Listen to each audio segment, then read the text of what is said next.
Okay, I wanted to talk a little bit more about identifying domain and range because we've had some questions about it in the homework, and it's always something that students have a little bit of trouble straightening out. So let's talk about a little bit about it here. Some more examples. Domain are your x values, the values that you can plug into the function. The function, where is that function defined? What numbers can you plug into the formula? And then range is the outputs. What do you get out of the function? So you put in a number, you get out a number. Domain is what you put in, range is what you get out. Domain are your x values, range are your y values. So if I'm looking at f of x equals the square root of x minus 3, the big restriction that I've got on that one is the stuff underneath the square root side needs to be positive. Needs to be non-negative. And so what, in terms of a domain, I'm looking at is that x minus 3 needs to be greater than or equal to 0. So what I want to do is I want to keep that stuff underneath there. And it can be 0. You can take the square root of 0. The square root of 0 is 0 because 0 squared is 0. 0 times 0 is 0. So you're okay taking the square root of 0, so you do get that equal sign under there. I always have to stop and think about that a little bit myself, so I'm mentioning it here. And so then if we add 3 to both sides of that equation, we get the restriction that our x value has to be greater than or equal to 3. And so on a number line, that would look like we're starting at 3. We'll suppose that's 3. And I've got the greater than or equal to, so I want the filled in circle. And so I want everything to the right of 3 there. But WAMAP often wants you to enter that in interval notation. And so we're going to go from 3 to infinity. You start at the lower value, the value that you have on the left of your solution region, so that would be the 3. And we're going to go all the way up to infinity. So I'm going to use that infinity symbol there. In WAMAP, 2 lowercase o's we'll treat as infinity, but now they've got the newest version of WAMAP has some things where you can select the infinity symbol there. And then we use brackets at each end to determine whether or not you can include that endpoint. And so with a square bracket, the square bracket corresponds to the equals to, it corresponds to the solid dot, and then a curved bracket is strictly less than or equal to or greater than or equal to. Oh, not the equal to. Strictly greater than or strictly less than in there. So we use that. And we always use the curved bracket with infinity. This symbol means, just the larger than the largest possible number. And so since you never really reach infinity, we always used to use this curved bracket to say that, you go up to infinity there. So it's not technically a number, it's just an idea, I guess. Anyway, so 3 to infinity there would be our domain. To find the range, well, let's do another domain one first. So if I'm looking at f of x equals x minus 2 over x plus 3, when you've got a fraction, a lot of times, well, the one big restriction that comes across is that bottom cannot be 0. That x plus 3, the bottom of your fraction cannot be 0. And so if you look at when is that going to be 0, well, x is going to equal 0 when x is equal to negative 3. The denominator here of that fraction will be 0, and you can't divide by 0. We're not allowed to divide by 0. Just as a little sort of note on the side, someone showed me this a long time, that it's okay to have a 0 on top. 0 divided by a number is 0. But it's not okay to have a number divided by 0. This is undefined.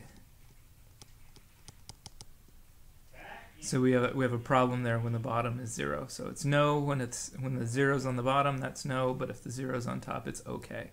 So just a little way to kind of help keep that straight. All right, so our domain is x can't be negative 3.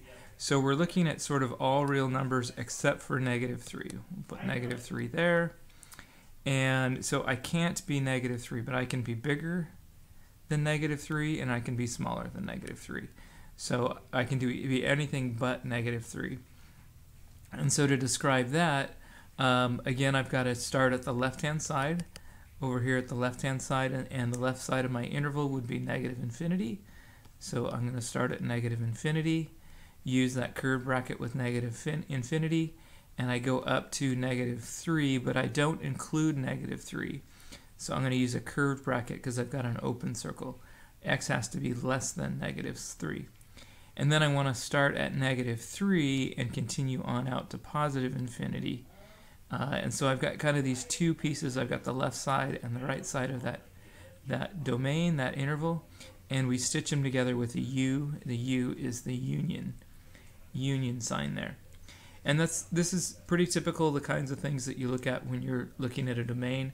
The big restrictions that you typically see in algebra, in an algebraic form, are that the bottom needs to be greater than or equal to 0, or the inside a square root, the stuff inside the square root needs to be greater than or equal to 0, or your bottom of your fraction cannot be 0. Those are kind of your two big domain restrictions. And so that's what we look for on our domain restrictions. When it comes to range, if I'm looking at f of x is equal to the square root of x, was it minus 3? Oh, plus x minus 3, yeah. What I want to do is I want to look at the graph. I'm going to go to my calculator here. There's my calculator. I'm going to go to the y equals, and I'm going to enter in the equation that I have.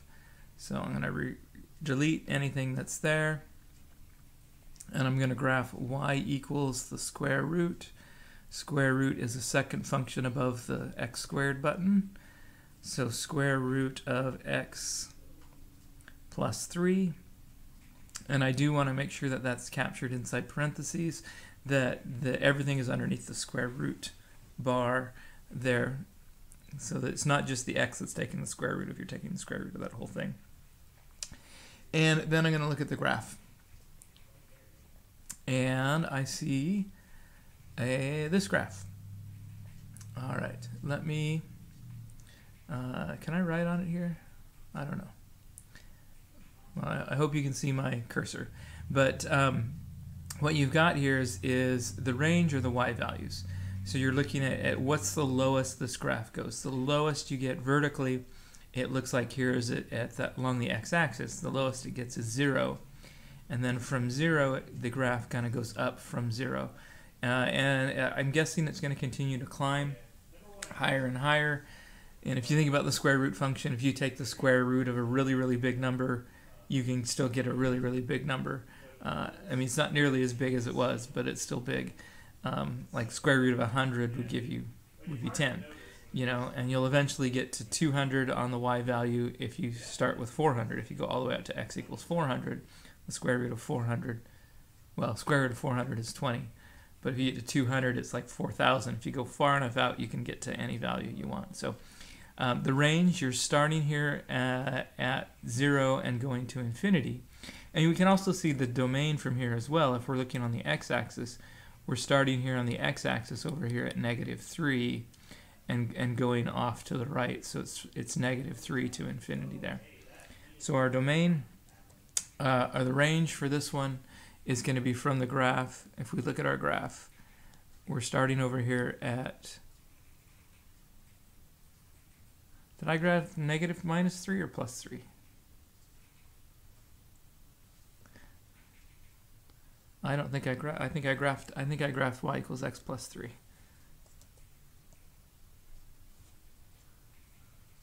Go back over here and look. Yep, I did. I graphed y equals x plus 3. Well, let's just stay with y equals x plus 3 because that's what I graphed. So y equals x plus 3 is going to start over here at negative 3 and go up from there was our graph that we're seeing. And so the range would be the y values. And it starts down here at 0. And it goes up to positive infinity. Range are our y values. Y go from 0 to infinity. The domain are your x values. And when I'm looking at y equals x plus 3, we're starting at negative 3 on the x-axis, and we go to positive infinity. be the domain. If we look at y equals x minus 2, or f of x equals x minus 2 over x plus 3, we can do the same kind of thing. We found the domain by looking at the graph, and we know that its domain is everything but negative 3.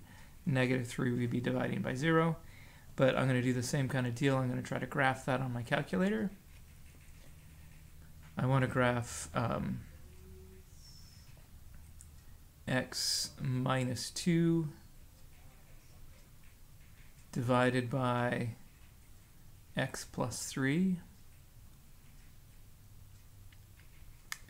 There we go, x minus 2 divided by x plus 3. We do have to put those in parentheses to make sure that that division bar is a long division bar. It's a grouping symbol. And you want to do the calculation, the numbers on top and the bottom, before you divide them. So we got to be sure to put those in parentheses like that. And if I look at the graph, I see this graph. And what I've got is, actually there's a vertical asymptote here at x equals negative 3. There's a vertical asymptote in there. And so the function actually never doesn't have a y value when x equals negative 3 in there. So the domain is everything except negative 3. Every other point you look at, you've got the graph has every other x value you look at, you've got something. The range, you're going to look at the y values, and it looks like I'm heading off down here to negative infinity. So I think my range is going to start at negative infinity. It's going to go up here. It looks like it's leveling off. Maybe I need to move out that way a little bit. If I do the trace button and then move my cursor over here a little bit, we see that it's moving off. And if you hold it down, you should kind of move out there. It looks like it's not. I know you can hold it down and it'll slide off to that side. And it kind of levels, it's leveling off here. And it's actually leveling off. If you go out here far enough, you'll realize that it's getting closer and closer to y equals 1. And that's happening on the other side as well. If we go to the other direction, go back the other direction here, you'll find that you're eventually just a little bit less than negative 1 here. Okay, let me go. Whoa, what's going on there? Zoom standard. Whoops. Zoom 6, zoom standard. Go back to that standard viewing window. And this one's tapering off here also at a y value of 1. So your domain, your range is going to go from negative infinity up to this y value of 1, and then it's going to go from 1 to positive infinity. So the range would be from negative infinity up to 1, and then from 1 to positive infinity. Because our graph looked like this. At 1, you were approaching 1 off this way, and you're approaching 1 that way. So your y values are going to start down here at negative infinity. They're going to get closer and closer and closer up to 1, but not quite get there. And then you're going to jump just above 1, and then continue on up to infinity. There was our range. Our range, again, was our y values. You're looking at the y coordinates here. It's everything except for 1. And then our x values was everything except for negative 3.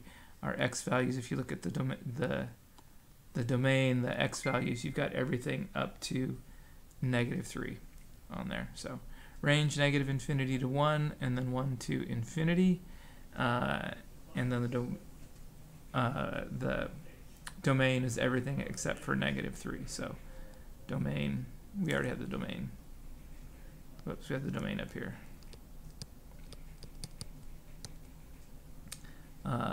Negative infinity up to negative 3, and then -3 to infinity. Okay?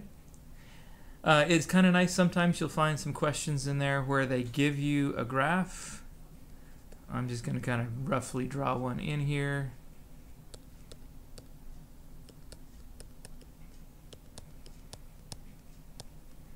If I draw a graph that does something like this, 1, 2, 3, 4, I'll call that 5. I suppose it's nice and flat there. Okay. The domain again is your x values.